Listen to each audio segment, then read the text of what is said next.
Assalamualaikum warahmatullahi wabarakatuh. Nama saya Muhammad Awi. Saya ambil kesempatan masa ini saya nak kongsi kalian ada satu video yang disiarkan semalam. Orang ada rakan daripada Facebook beritahu di mana ustaz ni telah mengajarkan perbuatan istighosah ataupun meminta tolong kepada dikubur ataupun orang mati, orang yang soleh katakan. Diajarkan secara live di TV3, Tanyalah Ustaz. So, kita sama-sama dengar apa yang Ustaz cakap, dan saya mohon sangat-sangat pihak mufti, terutamanya mufti wilayah Persekutuan yang terbaru ini, keluarkan kenyataan agar menegur dan melarang perbuatan ini, kerana mufti sebelumnya terdapatnya artikel yang mengharuskan perbuatan meminta tolong dengan orang mati. Tuan-tuan perempuan, perbuatan ini adalah satu perbuatan yang sebenarnya bagi saya, dan saya percaya ramai lagi yang percaya, ialah perbuatan syirik kepada Allah SWT. Sebelum saya masuk Islam, ini perkara biasa. Kita meminta kepada nenek moyang kita, orang yang telah mati, kita minta dikubur ataupun di rumah yang ada dia panggil ancestral tablet tu, satu macam tanda di rumah yang kita minta tolong, perlindungan dan sebagainya. So, benda ni telah semakin diperkenalkan oleh golongan tertentu dalam masyarakat kita, dan kita minta sangat pihak berkuasa agama buat kenyataan yang tegas melarang perbuatan ini, kerana ini adalah perbuatan yang menyalahi tauhid kepada Allah SWT. Ini satu benda yang sangat bercanggah dengan akidah kita orang Islam. Kita dengarkan sama-sama. Memohon dengan penuh pengharapan kepada Allah Subhanahu Wa Taala agar apa yang kita minta tu Allah Subhanahu Wa Taala beri, Allah Subhanahu Wa Taala perkenankan kepada kita semua. Maksudnya itu adalah menunjukkan sifat kehambaan kita. Ya, betul. Kita mengangkat tangan memohon kepada Allah, betul. Kan Ustaz kan? Okey Ustaz, tadi Ustaz ada menjawab soalan Casey berkaitan dengan waktu. Ketika mana Allah makbulkan doa. Tempat, ada ke tempat-tempat khusus yang mana kalau kita doa di situ, di lokasi itu Allah akan makbulkan? Baik, tadi kita jawab berkenaan dengan waktu. Jadi bila orang tanya berkenaan dengan tempat, ada tak tempat-tempat yang dikhususkan bila kita berdoa tu akan dimustajabkan oleh Allah Subhanahu Wa Taala. Jadi bila kita nak tengok situasi tempat, maka di sana ada juga disebut oleh para alim ulama, bila kita nak berdoa pastikan kita berdoa salah satunya di multazam, salah satunya ketika mana kita berada di padang Arafah, dan bila sekejap lagi Ustaz ni dah cakap bahawa dia sebelum pergi ke peperiksaan dia akan minta pergi ke kubur di masjid ni untuk minta pertolongan. Ini sangat jelas perbuatan yang sangat bercanggah dengan akidah kita. Saya sangat yakin Nabi kita Allah SWT tidak pernah ajar perkara ini, tidak pernah ajarkan perkara ini dalam Al-Quran. Tidak pernah. Kita nak berdoa tu pastikan kita cari tempat-tempat yang baiklah, tempat-tempat yang mana ada banyaknya orang-orang yang soleh, ada banyaknya di situ tempat-tempat para alim ulama. Saya teringat lagi waktu ketika saya mengaji dulu, waktu ketika kita dah bersungguh-sungguh baca buku dan sebagainya, kemudian waktu nak pergi imtihan ni, nak pergi peperiksaan, sebelum masuk dalam dewan peperiksaan akan singgah dulu satu masjid, akan pergi bertawassul, meminta pertolongan, bukannya kita pergi menyembah. Jangan salah faham. Kita hanya memohon kepada Allah tetapi dengan pertolongan orang yang sudah meninggal dunia, iaitu orang-orang soleh ataupun sahabat-sahabat ataupun kerabat Rasulullah sallallahu alaihi wasallam. Walaupun pada mata zahir kita nampak mereka itu berada mati ataupun wafat di hadapan mata kita, tetapi di sisi Allah Subhanahu Wa Taala mereka hidup, kerana mereka itu tergolong dalam golongan orang-orang yang soleh, yang mana mereka punya diri mereka tu bila kita berdialog ataupun kita bertawasul meminta pertolongan daripada kita untuk mereka minta ataupun aminkan kepada Allah Subhanahu Wa Taala tu, insya-Allah mereka akan tolong. Jadi kepada kita semua, bila kita pergi ke tempat-tempat orang-orang yang soleh, kita berdoa dengan penuh pengharapan yang kita ni kita tahu kata diri kita duduk dalam keadaan kita ni banyak melakukan maksiat, tengok benda pelik-pelik dan sebagainya, berkata benda-benda yang tidak sepatutnya. Kita tahu kalau kita doa dengan sendiri, susahlah Allah nak mustajabkan sebab kita ni banyak dosa. Jadi kita minta pertolongan orang-orang yang soleh, orang-orang yang mana mereka ini dekat dengan Allah Subhanahu Wa Taala, kerana doa mereka itu lagi dekat kepada Allah Subhanahu Wa Taala berbanding kita. Jadi kalau kita nak berdoa, pastikan cari tempat yang sesuai dan cari tempat yang dalam keadaan yang wangi, kerana tempat yang dalam keadaan wangi itu hadirnya para malaikat-malaikat. Jangan duk pergi doa tempat-tempat yang tak elok, tempat-tempat yang busuk dan sebagainya. Kerana malaikat tak duduk dekat dalam keadaan tempat yang busuk dan sebagainya, tempat yang tak elok dan sebagainya. Jadi bila nak berdoa ni, tempat juga memainkan peranan penting agar Allah Subhanahu wa taala mengkabulkan, menerima segala doa permintaan kita kepada Allah Subhanahu wa taala. Tambah. Okey, saya pause ke ni. Nampak ini yang hujung pada minit ke 42 ke minit ke 45.5. So ini dia punya time frame dia, time stamp dia di mana perbualan ini ataupun apa yang Ustaz ucapkan ni. Dan saya mengharap sangat pihak Mufti Wilayah Persekutuan yang baru ini buat kenyataan. Kerana pihak Mufti sebelum ini telah mengeluarkan artikel yang mengharuskan perbuatan meminta tolong dengan orang mati. Ini satu perkara yang sangat merepek di kalangan orang Islam kita ini. Saya akan kongsi sekejap lagi ya, saya pause sekejap. Okey, ini yang artikel saya cakap ini. Al-Afkar, hukum istighasah kepada Nabi Muhammad SAW. Istighasah ni makna meminta pertolongan sungguh-sungguh lah. Kalau kita minta tolong Allah SWT, doa direct dengan Allah SWT, itu memang khalas, tak ada masalah, memang tepat. Itu yang Allah ajar dalam kita surah Fatihah tiap-tiap hari. Kita baca, itu ikrar kita kepada Allah SWT. Apa saja minta kepada Allah SWT. Okey, tapi dalam artikel ni, okey, tajuk ni tuan-tuan boleh cari sendiri. Dia diterbitkan tahun 2023 ni, Oktober. Saya dah cek, ini ketika Mufti sebelum ni iaitu Dr. Luqman. Alright. Kita tengok bahagian bawah dia. Ini dia punya staff, Muhammad Syairawi. So, saya pergi ke bahagian yang mengatakan bahawa bolehnya minta tolong orang mati. Okey. Tajuknya, kalau tuan-tuan tajuk dia hukum istighasah. Maknanya hukum minta tolong kepada Nabi Muhammad SAW. Kita masing-masing tahu, Nabi sudah wafat, sudah tiada di muka bumi, sudah meninggal dunia. Okey. Alright, kita tengok. Okey, di sini. Hukum istighasah kepada Nabi. Tajuknya istighasah atau minta tolong kepada Nabi. Nanti saya ulas bab tu. Tapi perinciannya bukan pada Nabi saja, tapi dia merangkumkan orang-orang lain sama. Dia petik, katanya ini fatwa lah. Fatwa ni itu saya bagi ulama yang petikai lah ya. Dia kata maksudnya amalan istighasah kepada para nabi, rasul, wali, ulama dan orang-orang soleh adalah merupakan perkara yang harus.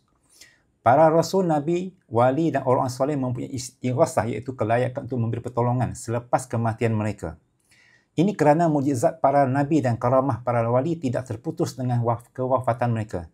Bagi para nabi, mereka benar-benar hidup di alam kubur dalam keadaan mendirikan solat, menunaikan haji seperti yang dinyatakan dalam riwayat berkaitan perkara ini. Hal ini menunjukkan kelayakan dalam memberi pertolongan merupakan antara salah satu mukjizat mereka.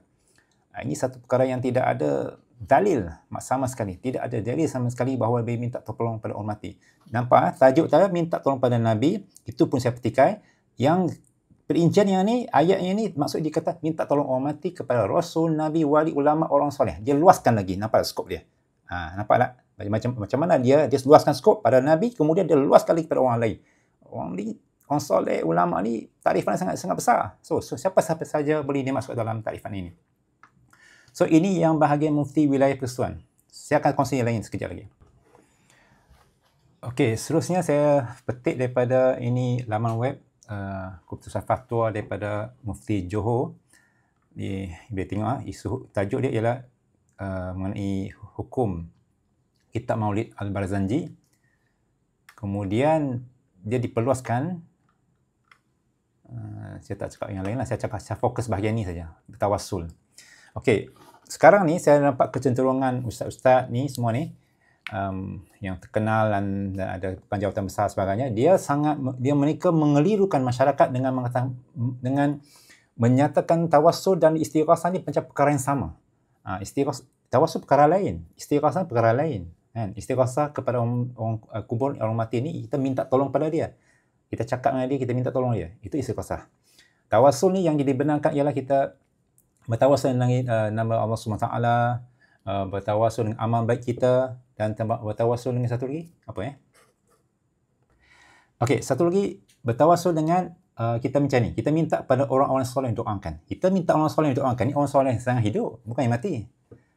Contohnya mungkin kita minta tolong kepada ahli keluarga kita ke, boleh, kawan-kawan pun boleh. Siapa-siapa sajalah yang kita rasakan dia mungkin dia sisi Allah SWT ada kebaikan dia, kita minta tolong kepada dia. Kita minta tolong ustaz ke, siapa-siapa je lah. Ustaz, minta tolong ustaz ni nak apa-apalah. Ataupun mak, cik nak exam ni, tolong doa bagi dulu ustaz. Lagu tu. Macam-macam kita boleh buat lah. Kita minta tolong kepada orang yang hidup, bukan orang mati. Kan? So baru ni pula ada orang tanya saya, kalau macam tu you minta tolong doktor boleh pula tak syirik? Lain. Doktor tu dia ada kepakaran ilmu dia. Dia mengaji bidang tu bertahun-tahun. Dia memang ada kepakaran untuk memberi diagnosis, pendapat kesihatan, dia boleh merawat. Dia hidup. Kalau kalian yang percaya boleh minta tolong kat kubur tu, kenapa tak pergi kubur tu, kubur apa doktor mana minta tolong? Mintalah tolong. Mesti tak kamu tak pergi sebab kamu kata dia sudah mati. Mana boleh tolong? Kamu kata doktor mati tak boleh tolong, kenapa kamu minta orang mati yang kubur tu minta tolong kepada dia? Kamu tak fikir ke? Okey, kita teruskan kepada artikel daripada Mufti. Ini zaman Dr. Zulkifli. Okey, yang ni saya cukup suka. Dr. Zulkifli dia punya penulisan yang beza ialah ketika zaman dia, apa penulisan yang dia keluarkan, dia keluarkan bawahnya ada nama dia. Nampak tak? Nama dia ada di bawah. Kan? Itu beza dia. Dia bertanggungjawab terhadap penerbitan artikel dia. Kalau yang sekarang ni ataupun yang mufti sebelum ni, dia tak ada. Dia hanya boleh pejabat, mufti tentu sajalah. So, kita kena cek balik atas siapa nama, siapa staff yang terbitkan macam tu. Macam ni Umar Mukhtar. Ni tahun 2015. Saya dah cek ini Dr. Zulkifli punya era. Okey, kita pergi ke bahagian yang saya nak cakap ni, iaitu khurafat. Amalan bid'ah dan khurafat. Ni tengok sini. Betapa bercanggahnya dua artikel ni. Ini artikel zaman Dr. Zul. Dan satu lagi yang tadi yang benarkan yang haruskan itu Dr. Luqman. Yang kita tengok ni. Dia kata kedua amalan bid'ah dan khurafat. Iaitu meminta berkat, pertolongan, istighasah di kubur. Nampak tak? Dia kata ini khurafat, bid'ah. Syirik tidak nyata, iaitu bersembunyi, adalah meminta doa dan pertolongan dari kubur atau orang mati, seperti meminta tolong melepaskan dari bala, kesusahan dan lain-lain. Ini kerana orang yang telah mati berada dalam kubur tidak boleh memberi sebarang pertolongan, sesuatu pertolongan kepada orang yang hidup. Bahkan orang hidup dituntut supaya berdoa untuk orang yang telah mati. Ya, betul. Yang kita kena doa kepada orang yang telah meninggal dunia. Mereka tak boleh buat apa-apa. Kita yang doakan segalanya. Apabila dia nafas terhenti, meninggal, dia kena diuruskan, dikapankan, diuruskan sampai ke yang lahat. Semua orang kena uruskan dia. Apa pasal pula kita minta tolong dia? Tak kira lah siapa pun. Minta tolong kepada Allah SWT. Yang berpadanan lah. Contohnya, apa ni? Kalau kita minta contoh ni, minta zuriat, minta murah rezeki, itu minta kepada Tuhan. Takkan kita nak itu minta kat ustaz? Betul tak? Okey? Alright. Takkan kita nak minta orang soleh, ya ni ustaz, tolong ustaz bagi saya murah rezeki? Tak mungkin. Dia juga minta rezeki kepada Allah SWT. So dalam hal ini kita kena faham bahawa perkara-perkara yang boleh minta kepada Allah adalah perkara-perkara minta tolong manusia. Contoh kita minta tolong ustaz, tolong sign tolong job ni, apa ni bagi sokongan, puan tolong sign pengesahan sijil ni. Itu minta tolong boleh sebab kita minta tolong pada manusia. So kena kita bezakan kan, benda-benda yang bentuk sunatullah, peraturan alam. Peraturan alam mengatakan bahawa yang sudah mati, maka mati. Jadi alam yang berbeza, alam kubur. Tunggu nanti. Kita masing-masing dibangkit pada masyar di akhirat nanti. So, nampak dua artikel bercanggah. So, saya mohon sangat mufti baru kita, Ustaz Fawaz, untuk buat kenyataan, untuk tarik balik artikel lama, yang membenarkan, mengharuskan perbuatan minta tolong orang mati ini. Sangat-sangat bercanggah. Ya, saya dah mohon untuk jumpa Dr. Luqman, tak ada layanan. Saya juga cakap dengan Dr. Syarizan, iaitu penolong mufti bahagian penyelidikan. Saya cakap dengan dia, serta doktor, tolong sangat minta pertimbangan, tarik balik artikel ini sebab ini sangat bahaya. Orang akan menggunakan artikel ini sebagai hujah untuk mengatakan bahawa amalan ni minta tolong orang mati itu adalah benar, harus. Saya cakap perbuatan ini perbuatan orang-orang yang non-Muslim buat. Orang Kristian, orang-orang non-Muslim yang pergi kubur, bersihkan kubur dan minta pertolongan.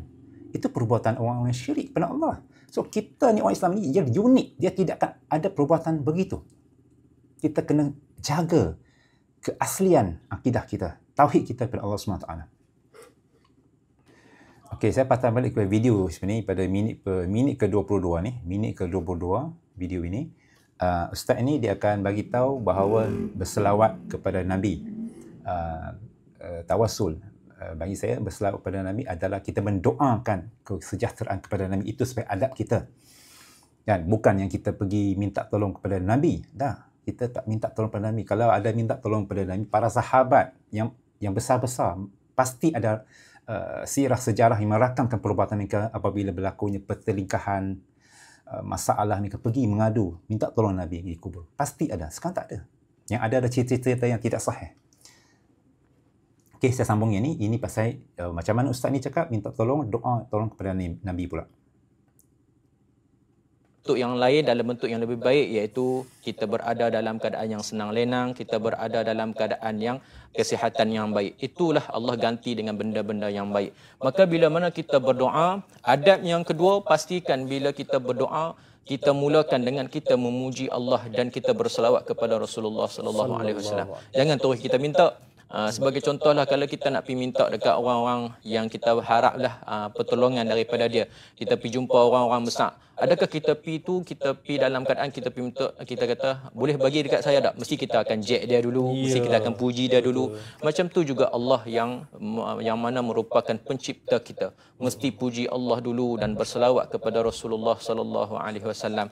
Jadi bila mana kita berdoa tu, kita iring dengan kita selawat, iaitu kita bertawassul, kita meminta pertolongan daripada Allah dan kita minta pertolongan daripada Rasulullah sallallahu alaihi wasallam. Mudah-mudahan doa kita itu diaminkan juga oleh Rasulullah sallallahu alaihi wasallam. Dan ada seterusnya, bila mana kita berdoa, pastikan kita berdoa ketika mana kita menghadap kiblat. Itu adab-adab yang telah Setakat itulah kedua perkara, iaitu istighasah kepada orang mati ataupun orang dikubur ataupun mayat lah. So saya harap sangat-sangat pihak berkuasa agama ambil tindakan, bagi penjelasan. Saya yakin ini bukan amalan. Saya yakin ini bukan yang dikatakan akidah Ahlussunnah wal Jamaah. Nabi tak ajar, para sahabat tak ajar benda ni. Ini ada satu perkara yang diada-adakan. Ini perkara yang dicipta, direka cipta, ditambah, dan malah diada-ada berada dalam agama lain. So sangat-sangat salah kita buat perbuatan itu. Tolong jangan reka cipta agama ini.